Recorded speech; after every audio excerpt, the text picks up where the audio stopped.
In the last video, we figured out how to run the code inside of our project. We're now going to move on to figuring out exactly what that first line of code inside of our main.go file means, specifically the line that says package main. We'll first talk about the word package, and then we'll talk about why we use the word main right here. All right, let me pull up a diagram. Here we go. So when you see the word package in Go, you can think of a package as being like a project or a workspace. A package is a collection of common source code files. So if you and I are working on one discrete application, like we're working on one app right now, we would traditionally be creating one single package. So a package can have many related files inside of it, each file ending with a file extension of .go. The only requirement for every file inside of a package is that the very first line of each file must declare the package that it belongs to. So for example, if these three files right here all belong to package main, then each file needs to have the statement package main at the very top, just like our current main.go file does right here. So if we had two other files inside of this project as well, or inside this package, they would also need to declare package main at the top. Now I want to tell you a little bit about exactly why we called our package main. Why do we call it main? Why didn't we call it hello world to name the folder that it belongs to? Well, inside of Go, there are two different types of packages. There is an executable type and a reusable type. An executable type of package is one that when compiled spits out an actual runnable file or an executable file. Just like what we saw when we executed the go build command at our command line. Remember when we ran go build main.go, like that right there, it spit out this main file right here, which we were then able to run and execute.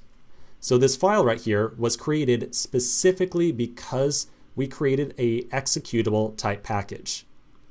Executable packages are usually used for actually doing something. And that's primarily what we are going to be doing in this course. We are going to be writing programs that we can run and we can use them to accomplish tasks. We also have access to reusable packages. And you can think of these as being like code dependencies or libraries. These are packages that are not used to, say, like double click on and execute. Instead, we put in a lot of reusable logic or helper functions or stuff that will just help us reuse some code on future projects in the future. So you might be a little bit curious, how do we know if we are making an executable package or a reusable one? So how do we know when we're making one or the other? If you look at our source code file, clearly there's nothing really inside of here that says, oh yeah, spit out some executable file when you compile me. So how do we know when we're making one or the other? Well, it's actually a little bit tricky. Remember that we called our package with the name of main. So the very first line for us inside of our file said package main. It's actually the name of the package that you use that determines whether you are making an executable or dependency type package. So specifically the word main is used to make an executable type package. So we took package main, we ran go build on it, and it spit out a file called main, or main.exe if you're on Windows. If we had used any other name for our package besides main, so if we had called it package blah blah, and then ran go build, it would not spit out an actual executable file. So the word package main is sacred. It's one that we use only when we are making a package that we want to spit out some runnable file. Throughout the rest of this course, you and I are going to be making projects that primarily are using the name package main because we generally always want to be creating something that we can immediately run and test.